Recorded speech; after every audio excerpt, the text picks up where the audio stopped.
And God said, Behold, I have given you every herb-bearing seed. To you it shall be for food.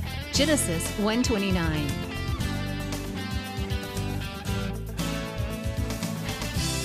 Man did eat angels' food.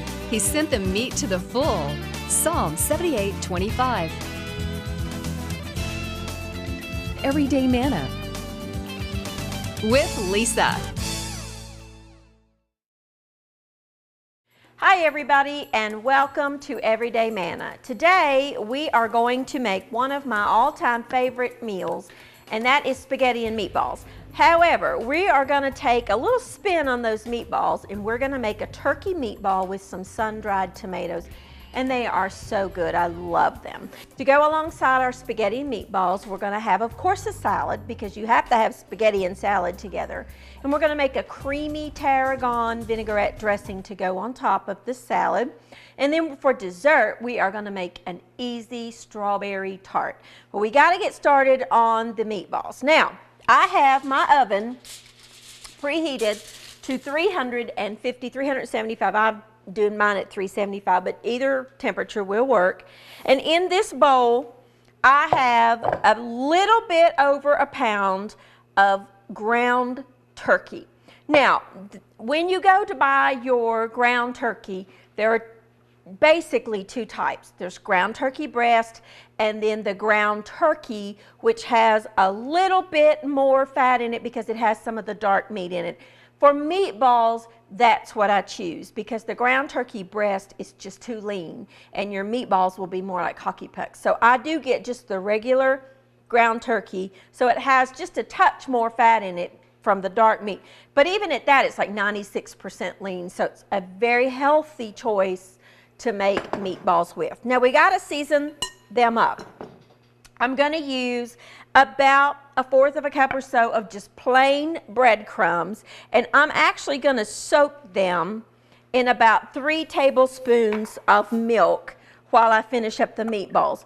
The reason, and in cooking terms, this is called a panade, and what it does when you soak bread and milk together and then add it to any meat mixture, it incorporates moisture inside your, in this case, meatballs, but if you were making meatloaf or hamburgers or anything, this is a good trick to do when you're making any kind of a meat patty type thing, and it's called a panade. You could use breadcrumbs or fresh bread, either one you wanted to do. I'm just using the breadcrumbs today. And then I'm going to add that to my turkey. Then I'm going to add a couple of cloves of garlic, some crushed red pepper flakes, about 1/4 teaspoon, 1 egg, about 1/2 cup of just grated Parmesan cheese.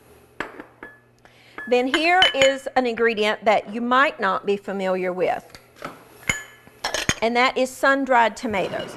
Now, when you go to the store to buy tomatoes, sun-dried tomatoes, they come dry-packed and oil-packed.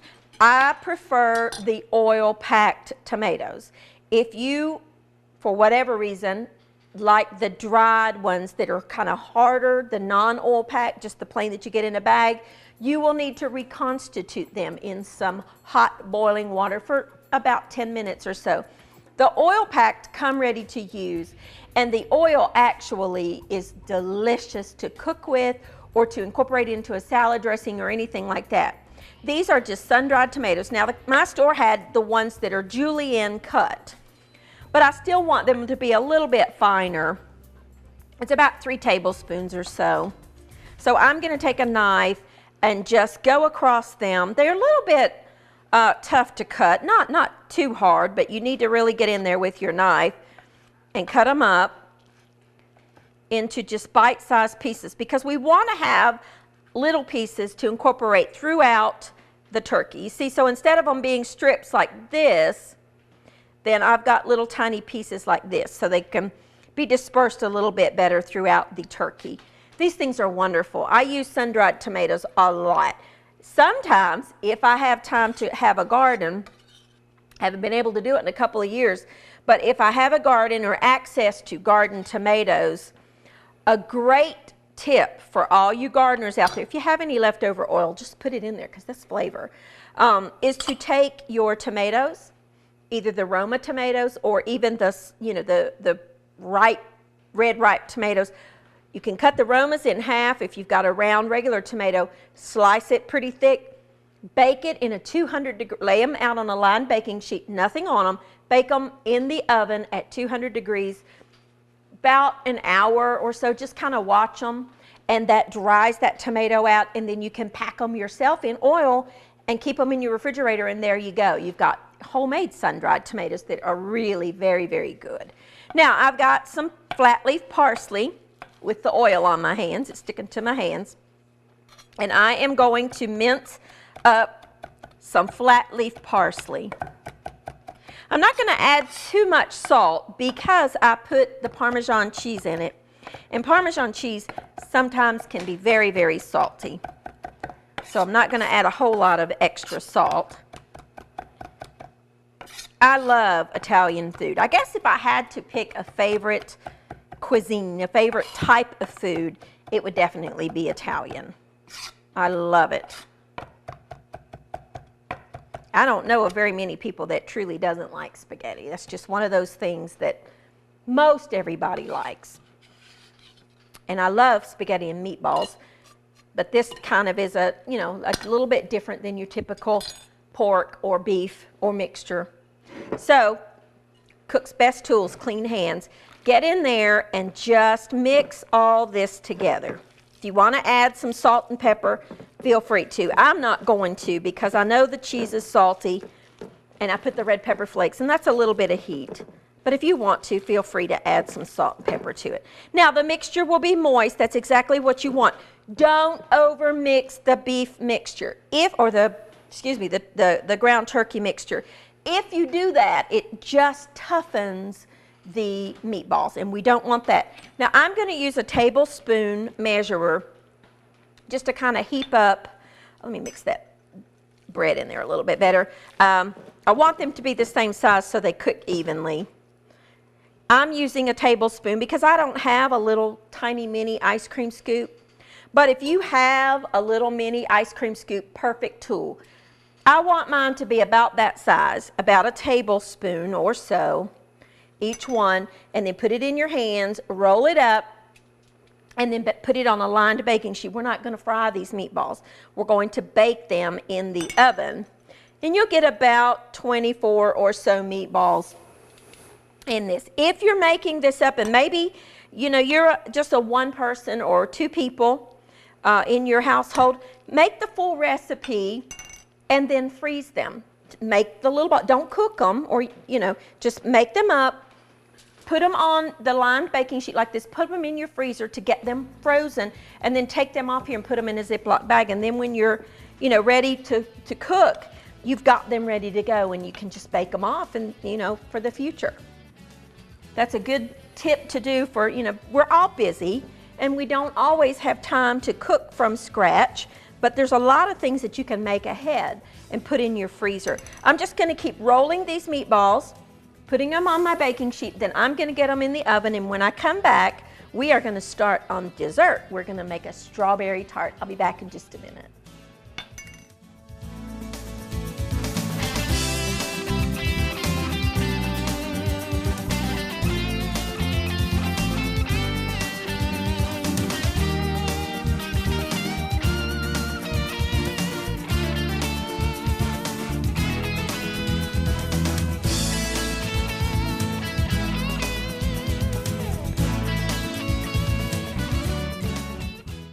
Hey, and welcome back. Now, our meatballs are in the oven and they smell delicious. We're going to start on a tart. Now, I sometimes make this with a puff pastry crust, and sometimes I just buy a shortbread crust in the baking aisle. You know where you get the graham cracker crusts and all that? Well, right alongside there will be something called a shortbread crust. I love them. Of course, I really like shortbread cookies. But you can, with this recipe, take a sheet of puff pastry that's frozen, thaw it out, place it in a tart pan, and take a fork and poke holes in the bottom of it or dock it, and then bake it in the oven and let it cool and proceed on from this point. But this is so easy and really truly just as good. So I'm just using a prepared shortbread crust. Now I am going to make the pastry cream that's going to go on the bottom. I have 1 block of room temperature cream cheese. I'm using the reduced fat, but you could use whatever kind you like. About 3 tablespoons or so of honey.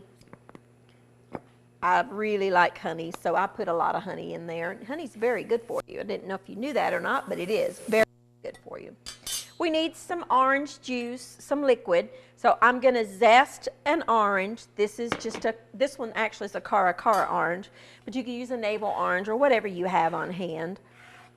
I'm going to just zest it with my microplane because the outside part, that orange part, has so much flavor, and it just adds a different note to the cream. This is a great basic pastry cream that you could do really anything with. If you have the little individual phyllo dough tart shells, I'm tongue-tied this morning, you could use this in the bottom of those and then top it with whatever you wanted. I'm using it with strawberries, and orange and strawberry flavors go together wonderfully. And I'm just going to zest this big orange. Smells so good. Then I'm going to juice it. Let's get our zest in there. Anytime you're juicing an orange or a lemon or a lime or anything, just roll it on the board and then cut it in half. I had a knife out here somewhere. I've lost it, so I'll just use this one. Sometimes they have seeds, sometimes they don't. I don't think this one does. I think we're okay. So I'm going to use my citrus reamer and just get that juice. You want about a tablespoon or so. I love Cara oranges. They are so good. I have to confess to you, I'm not a cold weather person. I'm not a winter person at all. I really just don't like winter. But the one thing I miss when winter goes away is citrus fruit, because I eat a lot of citrus oranges, and I use a lot of lemons, and just eat the clementines and mandarin oranges. But this one, I want to just show you a little bit of a difference. This is called a Cara orange. You get them right alongside your navel oranges. It's just a little bit deeper in color. It has a more of an orange hue than a yellow hue. It's a delicious orange. It's a little sweeter. Very good. So this half I'll just eat in just a little bit because I only really want about a tablespoon of the juice. And then take your mixer and just combine it. Just a little hand mixer. Or you could use your blender or food processor, whatever you have. You could use a spoon if you wanted to, or a whisk. This is just quicker. I'm just going to whip it all together on high speed until it kind of comes together as a cream. It's okay if it's got a little bit of texture to it, a little bit of lump. That's perfectly fine. It does not have to be perfectly smooth. I don't really like a lot of real sweet flavors, but if you do, if you want this to be just a touch sweeter than you think the honey will do, you could add some powdered sugar to it. But I like it better without it. And I'll just tell you, this right here, even if you weren't making the tart, make this, keep it in your refrigerator, and put it on a bagel or a piece of toast. It is wonderful, just like that. It's really good. Now, we want to add it to our tart. Let me get my little offset spatula and a little spoon here. You got to be careful with these little shortbread crusts because they will kind of fall apart on you if you're not careful. So what I do is just take little dollops of it and spread it around and then use my little spatula to even it out. I love cream cheese. It's so good. Rich, delicious. And I like the third fat, reduced fat cream cheese. I think it's called neuf de shell or something like that. I like it just as good as the full fat. I don't care for the fat-free cream cheese, but the reduced fat I think is good. Now, this is another little great tool to have in your kitchen. This is called an offset spatula. You see how it's kind of angled down? Really makes frosting cakes easy and doing things like I'm doing much easier. So we are going to just spread this around the bottom in an even layer over our shell. I'll set the bowl aside and I will lick that when we get off camera. Now I have a quart of strawberries that I've just cleaned and halved. I took the tops off of them and just halved them. And I'm going to just place them cut side up on the shell, the pastry shell or the graham cracker. You could use graham cracker if you wanted to, the shortbread crust or the puff pastry, whatever you want. I want them to be cut side up. Come on, you. If your strawberries are particularly large, and just a little tip that I find, for me, I prefer smaller strawberries. I think they're sweeter. I find sometimes with the really, really big ones, they're hollow in the middle. My boys always are like, look how big that berry is. I'm like, yeah, but it probably is going to be hollow in the middle. So I do usually try to get smaller berries. Then what I do is, you see how you got these gaps in between? Take them and put them the other direction and fill in those little gaps. Just however you want to do it is fine. You could slice them if you wanted to and just kind of dump them in there, but I want it, this is going to show, so I want it to be kind of pretty. Put as many or as few as you can fit in there. I love strawberries, and when they come in season, I eat them any possible way that I can get them because I just love them. They're so good, and they are so healthy and so good for you. There you go. Save those, and when you scoop it out, you can put those extra on there. Now, for a topping, couldn't be simpler. I have a small jar of just jelly. I bought red currant jelly because I like the flavor complement, but you could use strawberry, you could use apricot, you could use any kind of jelly that you like. And all I did was put this in the microwave just to melt it, to make it liquefied. And I have a brush, and I'm going to just brush this over the top. It makes it shiny, it makes it pretty, and it also adds another layer of flavor to your shell or your tart. Again, if you wanted to use puff pastry, you could. Just put it in one of the little tart shells or the individual tart shells. You could mix this up any number of ways. You could do the same recipe. Maybe you don't like strawberries. You could use blueberries. You could use bananas. You could use anything you wanted. I just chose the strawberries. And that's it. That's all there is to it. This needs to go in the refrigerator and chill for about 2 hours. You could serve it with some whipped cream or anything like that that you wanted to. It's yummy. I promise you, your family will love it, or you will love it. I could eat that whole thing, just me. I'm going to take a quick break, clean up. When I come back, we're going to get our pasta going, finish up our meatballs, and we're going to make a wonderful creamy tarragon vinaigrette. I'll be back in just a minute.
Hey, and welcome back. Now here's our meatballs baked. All I'm going to do, in this pot I have a jar of just prepared marinara, whatever your favorite pasta sauce is.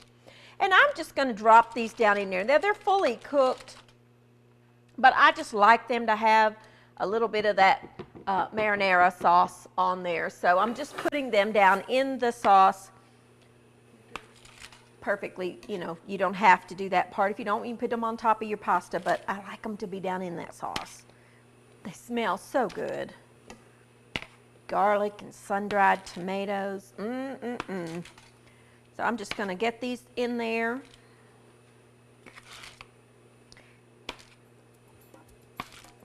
Delicious. And just let them hang out there for just a few minutes while I wrap up a salad dressing. Because I don't think you can have spaghetti without salad dressing. So what I'm going to do is show you a quick, easy, creamy tarragon vinaigrette. Now, in my blender, I have about 1 cup of just mayonnaise, whatever kind of mayonnaise that your family likes or you like. This is white balsamic vinegar. You get it right alongside the regular balsamic vinegar in the grocery store. It's like $2 a bottle.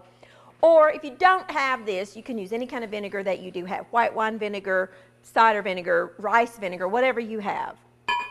I'm just choosing the white balsamic today. A little bit of salt and a little bit of pepper. And then some garlic, depending on your taste, about a clove or so of chopped garlic. And now this is tarragon. You might have never used tarragon before. Comes like this. And you think of tarragon mostly in French cooking. It has almost a licoricey flavor. If you like anise or fennel or licorice, you're going to love it.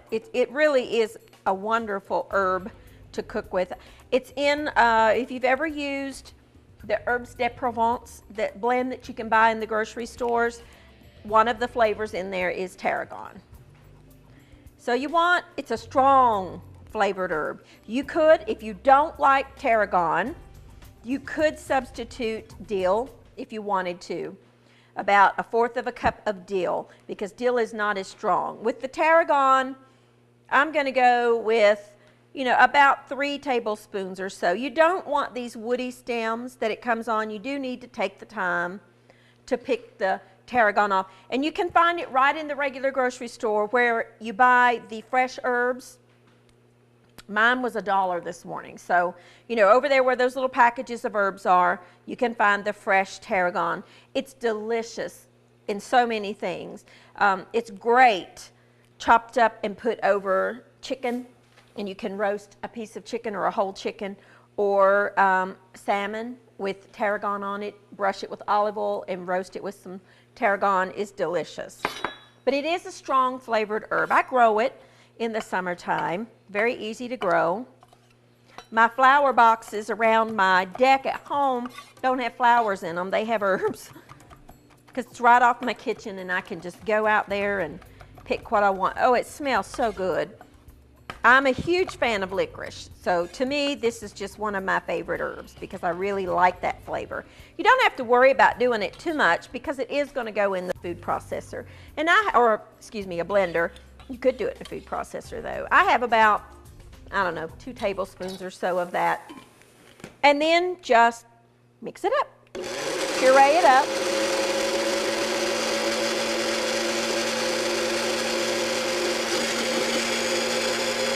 And that's it. The thing about making your own salad dressings is you control what goes in there. You're not feeding your family or yourself or your spouse or whoever you're eating with a lot of preservatives or anything like that. It's all natural. You don't need to add any oil because, of course, the mayonnaise. And then just serve it on the side of your salad. Choose what you like. Now, for the purposes today, I just have a salad blend mix. Chopped up a cucumber, just one of the English cucumbers, some little cherry tomatoes, and some croutons. And then just put your salad dressing on the side and let everybody put however much they like on their salad. Now, let's finish up these wonderful balls. I have a pot here that has just some plain spaghetti cooking. I salted the water. Let me see if it's done. There's only one way to test. It's perfectly cooked. And that's to taste it. I used to hear all these you know, throw it against the refrigerator and see if it sticks and all this bunch of stuff. Just taste it and see if it's done. I like my little pasta pot because I can drain it and just let it sit there. To serve, just put a bed of spaghetti on there, or you could use linguine, you could use anything you like, whatever kind of pasta you like. I just chose spaghetti for today. And then let's get a spoon here and get some of our sauce. Again, I just bought, prepared salad, or excuse me, marinara sauce, whatever kind you like.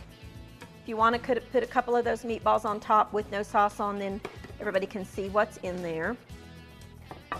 And top it with some additional cheese if that's what you want to do, some Parmesan or the Pecorino Romano, whatever kind of cheese you like. If you wanted to put some extra cheese on there, you could.